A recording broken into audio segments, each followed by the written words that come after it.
जय हिंद दोस्तों, स्वागत है आप सबका आपके अपने YouTube channel Gurukul institute RS में। साथियों, प्रत्येक दिन की तरह आज की करंट अफेयर्स की टॉप लेटेस्ट जानकारी आप लोगों को इस वीडियो के माध्यम से हमारे चैनल में प्राप्त हो रही है। साथियों, वीडियो को स्किप के बिना पूरा अंत तक देखिएगा ताकि जो भी जानकारी आपको दी जाए आप ऐसी जानकारियों का पूरा उपयोग अपनी आने वाली प्रतियोगिता परीक्षाओं में कर सके।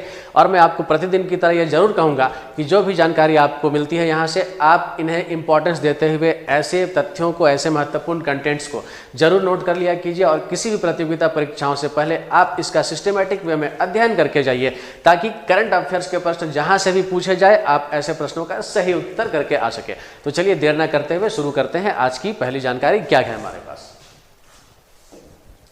दोस्तों, आज की पहली जानकारी है अमित शाह ने लॉन्च किया भारत पोल। अब मैं आपको बता दूं कि केंद्रीय गृह एवं सहकारिता मंत्री, नाम क्या है इनका, श्री अमित शाह, ठीक है। केंद्रीय गृह एवं सहकारिता मंत्री अमित शाह ने भारत पोल नाम का एक पोर्टल लॉन्च किया है। जी हाँ, ये भारत पोल क्या है, तो एक पोर्टल है और ये जो पोर्टल है दोस्तों ये सीबीआई के द्वारा बनाया गया है, सीबीआई के द्वारा निर्मित, सीबीआई के द्वारा निर्मित इस पोर्टल का नाम क्या है, भारत पोल है। अब दोस्तों ये जो भारत पोल नामक के जो पोर्टल है ये दोस्तों क्या करेगा, भारत के ट्रांसनेशनल अपराधों से निपटने में ये मदद करेगा। इसके अतिरिक्त इंटरपोल यानी कि अंतर्राष्ट्रीय पुलिस के द्वारा जो सहयोग अपराधों से निपटने के लिए भारत को प्राप्त होगा, ऐसे सहयोग को सरलता पूर्वक रियल टाइम में यानी कि वास्तविक समय में उपयोग किया जा सकेगा, इसे प्रयोग किया जा सकेगा। तो साथियों यहाँ पर किन किन बातों का आपको ध्यान रखना है। अमित शाह ने कौन से पोर्टल का लॉन्च किया है, तो भारत पोल का लॉन्च किया है। और भारत पोल किसके द्वारा निर्मित है, तो सीबीआई यानी सेंट्रल ब्यूरो ऑफ इन्वेस्टिगेशन के द्वारा निर्मित एक पोर्टल का नाम है। चलिए आगे बढ़ते हैं और अगली जानकारी है जम्मू भारतीय रेलवे का 69वां डिवीजन बन गया। जी हाँ, अब साथियों जम्मू, मैं आपको बता दूं कि जम्मू भारतीय रेलवे का 69वां डिवीजन बन गया है। और साथियों इसका मुख्य उद्देश्य क्या है, यानी कि जम्मू को भारतीय रेलवे का 69वां डिवीजन बनाए जाने का मुख्य उद्देश्य क्या है, तो इसका मुख्य उद्देश्य है उत्तर भारत में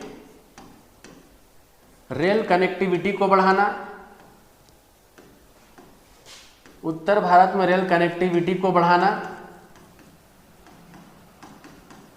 साथ ही साथ आर्थिक एवं सामाजिक विकास को प्रोत्साहित करना। जी हाँ, आर्थिक एवं सामाजिक विकास को प्रोत्साहित करना, ये मुख्य रूप से इसके दो उद्देश्य है, तो जरूर याद रखेंगे। जम्मू को भारतीय रेलवे का 69वां डिवीजन बनाया गया है। अगली जानकारी है दोस्तों भारतीय मानक ब्यूरो का 78वां स्थापना दिवस। अब भारतीय मानक ब्यूरो क्या है, तो भारतीय मानक ब्यूरो जिसे हम लोग संक्षेप में BIS बोलते हैं, अर्थात ब्यूरो ऑफ इंडियन स्टैंडर्ड्स बोलते हैं, ठीक है ना। तो भारतीय मानक ब्यूरो का 78वां स्थापना दिवस कब मनाया गया, तो ये दोस्तों मनाया गया 6 जनवरी 2025 को, याद रखेंगे। भारतीय मानक ब्यूरो का 78वां स्थापना दिवस 6 जनवरी 2025 को मनाया गया। और दोस्तों स्थापना दिवस मनाए जाने का उद्देश्य क्या है, तो स्थापना दिवस मनाए जाने का उद्देश्य है ग्राहकों को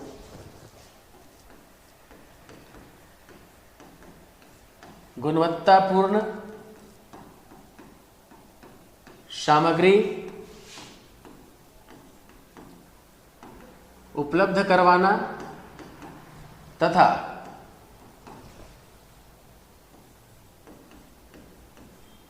भारतीय औद्योगिक कंपनियों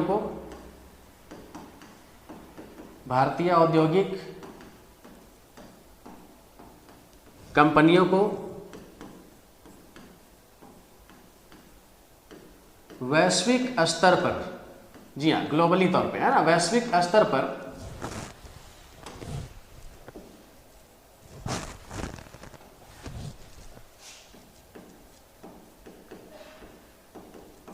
गुणवत्ता युक्त या गुणवत्तापूर्ण सामग्री के उत्पादन हेतु प्रोत्साहित करना। जी हाँ, याद रखेंगे ये इसके दो मुख्य उद्देश्य है। पहला उद्देश्य ग्राहकों को गुणवत्तापूर्ण सामग्री उपलब्ध करवाना तथा भारतीय औद्योगिक कंपनियों को वैश्विक स्तर पर गुणवत्ता युक्त सामग्री के उत्पादन हेतु प्रोत्साहित करना। तो साथियों प्रत्येक वर्ष जनवरी की 6 तारीख को भारतीय मानक ब्यूरो का स्थापना दिवस जो है वो मनाया जाता है और इस बार इसका 78वां संस्करण जो है ये आयोजित किया गया। चलिए आगे बढ़ते हैं दोस्तों। अगली जानकारी है एरो इंडिया 2025 को लेकर। मैं आपको बता दूं कि एरो इंडिया 2025 का आयोजन बेंगलुरु में इसका आयोजन किया जाएगा। और दोस्तों कब से कब तक किया जाएगा, तो 10 फरवरी से लेकर 14 फरवरी तक इसका आयोजन बेंगलुरु में होना है। अब ये जो आयोजन है साथियों, मैं आपको बता दूं कि एशिया का सबसे बड़ा द्विवार्षिक एयर शो ये होगा। ठीक है, एशिया का सबसे बड़ा द्विवार्षिक एयर शो का आयोजन कहाँ होना है, एरो इंडिया 2025 इसका नाम है, और कहाँ होना है, बेंगलुरु में होना है। कब से कब तक, 10 फरवरी से लेकर 14 फरवरी तक होना है। दोस्तों अब इसका जो आयोजन होता है किसके द्वारा किया जाता है, तो दोस्तों इसका जो आयोजन होगा मैं आपको बता दूं कि रक्षा प्रदर्शनी विभाग, रक्षा उत्पादन विभाग और इसके अतिरिक्त रक्षा मंत्रालय, इन तीनों के द्वारा दोस्तों एरो इंडिया 2025 का आयोजन जो है वो किया जाना है। चलिए आगे बढ़ते हैं और अगली जानकारी है पोलावरम परियोजना को लेकर। अब दोस्तों ये पोलावरम परियोजना क्या है, तो मैं आपको बता दूं कि पोलावरम परियोजना जो है दोस्तों ये एक बहुउद्देशीय सिंचाई परियोजना है। बहुउद्देशीय सिंचाई परियोजना है। अब दोस्तों ये सिंचाई परियोजना का संबंध किस राज्य से है, तो दोस्तों इस सिंचाई परियोजना में 2 राज्यों से है। पहले तो मैं आपको बता दूं कि ये जो परियोजना है ये कहाँ बनाई जा रही है, तो ये बनाई जा रही है आंध्र प्रदेश में दामोदर नदी में। याद रखेंगे, आंध्र प्रदेश के दामोदर नदी में इस परियोजना को बनाया जा रहा है।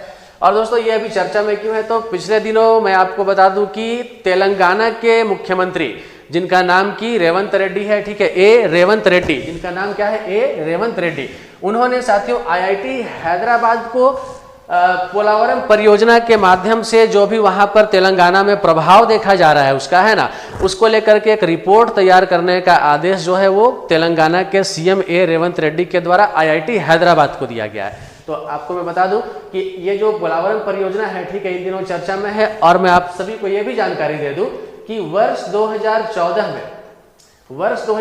में इसको राष्ट्रीय परियोजना के रूप में घोषित किया गया। जी हाँ, ये वर्ष 2014 में इसको राष्ट्रीय परियोजना के रूप में घोषित किया जा चुका है। तो एक महत्वपूर्ण परियोजना पोलावरम परियोजना कौन सी योजना है, ये बहुउद्देशीय सिंचाई परियोजना आंध्र प्रदेश में दामोदर नदी में, ठीक है, इसका कह सकते हैं कार्य चल रहा है। और तेलंगाना के जो सीएम है ए रेवंत रेड्डी, उन्होंने आईआईटी हैदराबाद को इससे संबंधित रिपोर्ट तैयार करने को कहा है। चलिए आगे बढ़े साथियों, और अगली जानकारी है केंद्र ने सिक्किम में भारत का पहला जैविक मत्स्य पालन क्लस्टर शुरू किया है। अब दोस्तों यहाँ पे एक और जानकारी, केंद्रीय मत्स्य पालन के जो मंत्री है, फिशरीज मिनिस्टर जो है, ठीक है, जिनका नाम क्या है, उनका नाम है श्री राजीव रंजन, ठीक है ना।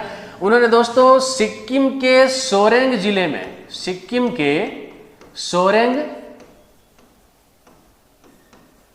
जिले में भारत का पहला जैविक मत्स्य पालन क्लस्टर जो है वो शुरू किया है। ठीक है, अब साथियों ये जो मत्स्य पालन क्लस्टर शुरू किया गया, इसका उद्देश्य क्या है, तो मैं आपको इसका उद्देश्य बता दूं कि इसका मुख्य रूप से उद्देश्य है रासायनिक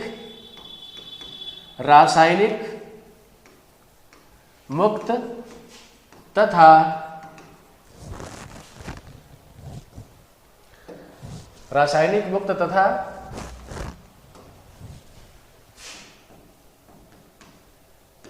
जैविक एंटीबायोटिक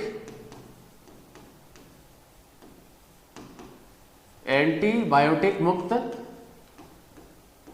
मत्स्य पालन। ठीक है, ये इस क्लस्टर का मुख्य उद्देश्य है। तो याद रखेंगे कहाँ कौन से राज्य से संबंध रखता है, सिक्किम राज्य से, किस जिले में, सोरेंग जिले में, और भारत का पहला जैविक मत्स्य पालन क्लस्टर शुरू किया गया है। उद्देश्य क्या है इसका, भारत में रासायनिक मुक्त तथा जैविक एंटीबायोटिक मुक्त मत्स्य पालन को बढ़ावा देना। ठीक है, ये इसका मुख्य उद्देश्य है। अब अगली जानकारी है दोस्तों, वी नारायणन होंगे इसरो के नए प्रमुख। जी हाँ, अब इसरो यानी कि Indian space research organisation, ISRO का फुल फॉर्म क्या होता है? इसरो का फुल फॉर्म होता है इंडियन स्पेस रिसर्च ऑर्गेनाइजेशन। तो दोस्तों इसरो के प्रमुख अब बदल दिए जा रहे हैं, तो कौन होंगे? अब वी नारायणन होंगे। अब ये किनका स्थान लेंगे, यानी कि इनके पहले इसरो के प्रमुख कौन थे? तो एस सोमनाथ। ठीक है, एस सोमनाथ की जगह ये लेने वाले हैं, एस सोमनाथ। नाम क्या होगा इनका? वी नारायणन। चलिए आगे बढ़ते हैं और अगली जानकारी है, गुजरात के जामनगर में भारत की पहली तटीय और वेडर पक्षी जनगणना की गई। जी आप साथियों, मैं आपको बता दूं कि गुजरात के जामनगर में भारत की पहली तटीय और वेडर पक्षी की जनगणना जो है वो की गई है। और इस जनगणना का मुख्य उद्देश्य क्या है? तो साथियों इसका जो उद्देश्य है आप लोगों को मैं बता दूं कि इसका उद्देश्य तटीय क्षेत्रों में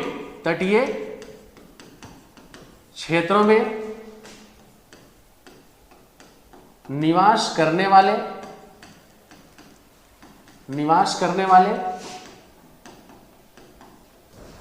पक्षियों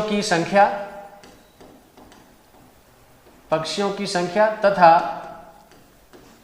उनके आवास के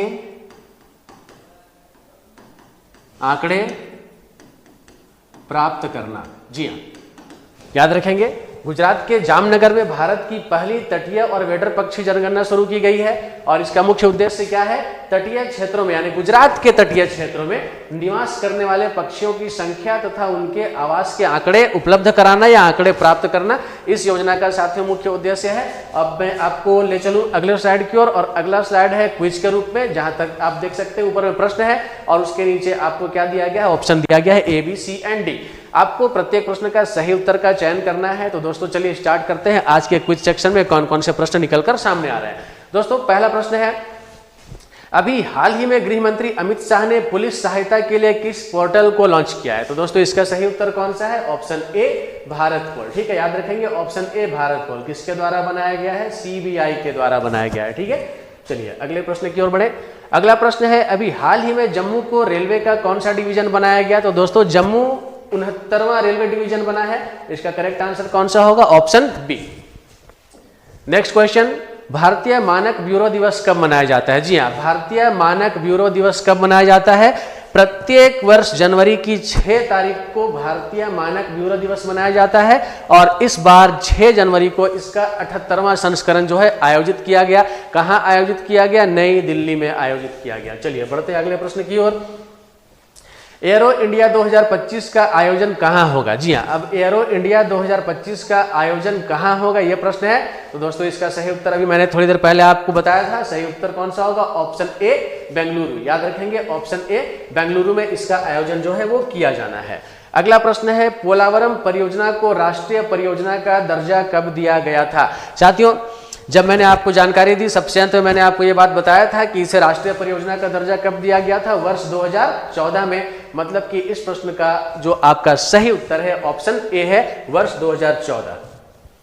अगला प्रश्न है, अभी हाल ही में केंद्र सरकार के द्वारा किस राज्य में देश का पहला जैविक मत्स्य पालन क्लस्टर शुरू किया गया? जी हाँ, अब केंद्र सरकार के द्वारा किस राज्य में देश का पहला जैविक मत्स्य पालन क्लस्टर शुरू किया गया है? तो दोस्तों इसका सही उत्तर कौन सा है? इसका सही उत्तर है ऑप्शन ए, सिक्किम। याद रखेंगे ऑप्शन ए, सिक्किम।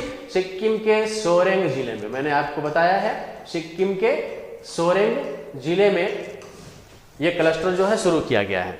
अगली जानकारी, भारतीय अंतरिक्ष अनुसंधान संगठन इसरो के नए अध्यक्ष किसे बनाया गया है? जी हाँ, अब इसरो का नया अध्यक्ष किसे बनाया गया है?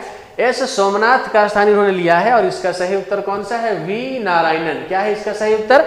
वी नारायणन, जो कि ऑप्शन नंबर ए में है। चलिए आगे बढ़े। अगला प्रश्न है, अभी हाल ही में भारत की पहली तटीय और वेडर पक्षी जनगणना किस राज्य में की गई? जी हाँ, अब तटीय और वेडर पक्षी की जनगणना किस राज्य में की गई अभी हमने चर्चा की थी। और इसका सही आंसर कौन सा होगा? Option A, Gujarat. जी हाँ, गुजरात राज्य। आप जरूर आंसर याद रखेंगे, गुजरात इसका सही उत्तर है। दोस्तों बढ़ते हैं अगले स्लाइड की ओर। और अगला स्लाइड आप लोगों के लिए आज का प्रश्न। जी हाँ, अब आज का प्रश्न क्या है? 18वां प्रवासी भारतीय दिवस सम्मेलन 2025 का आयोजन कहाँ किया जाएगा? 18वां प्रवासी भारतीय दिवस सम्मेलन 2025 का आयोजन कहाँ किया जाएगा? दोस्तों option A New Delhi, option B Bhubaneswar, option C Jaipur और ऑप्शन डी चंडीगढ़। आपको क्या लगता है इस प्रश्न का सही उत्तर कौन सा है? कमेंट बॉक्स में आइए और अपना जवाब जरूर दीजिए। अधिक से अधिक संख्या में जवाब दीजिए। साथियों, आपके जवाब देने से, आपकी प्रतिक्रिया व्यक्त करने से, आपके महत्वपूर्ण सुझाव जब हमें प्राप्त होते हैं तो ऐसी चीज़ों से निश्चित तौर पर हम सभी का, मेरी पूरी टीम का मनोबल बढ़ता है और हम और भी अच्छा करने के लिए प्रेरित होते हैं। तो दोस्तों, आप सभी जरूर कमेंट किया कीजिए, ऐसे प्रश्नों का जवाब दिया कीजिए। इससे हमें यह भी महसूस होता है कि आप वीडियो में लगातार बने हुए हैं और अपनी पढ़ाई को आगे जारी रख रहे हैं, पूरे तन्मयता के साथ अपने लक्ष्य की ओर अग्रसर है। साथियों, आप सभी को मेरी ओर से, मेरी पूरी टीम की ओर से बहुत सारी शुभकामनाओं के साथ जय हिंद, जय भारत।